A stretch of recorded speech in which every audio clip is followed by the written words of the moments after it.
Olen Riku Kalinen ja olen tämän kilpailun ratamestari, mikä tarkoittaa sitä, että vastaan kaikesta toiminnasta tällä ampumaradalla niin, että se tapahtuu turvallisesti ja sääntöjen mukaan.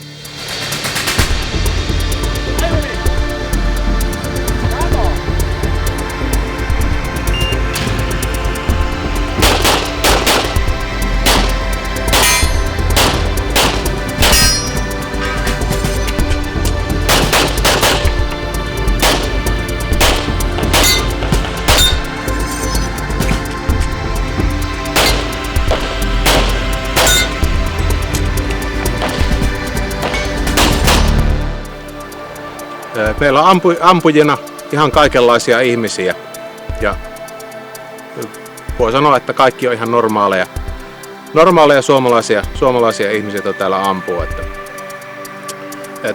Tää ei ole missään mielessä tämmöinen Rambojen taikka muiden hörhöjen laji, vaan täällä pitää olla kyllä hyvin rauhallinen, jotta kykenee pärjäämään tässä kilpailussa.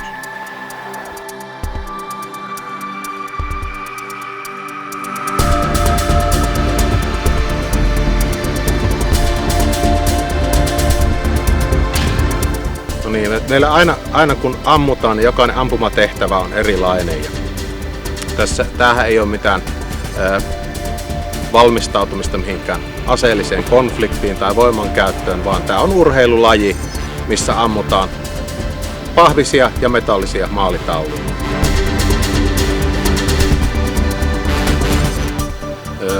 Meillä kilpailussa turvallisuus on sisäänrakennettu. Ensinnäkin meillä on hyvin tiukat säännöt, minkä mukaan mennään. Ja turvallisuusrikkeestä on yksi ainoa rangaistus, se on kilpailusta hylkääminen. Eli jos kilpailija esimerkiksi osoittaa aseella väärään suuntaan, silloin hylkäämme hänet kilpailusta. Hän ei saa jatkaa suoritusta sillä kertaa.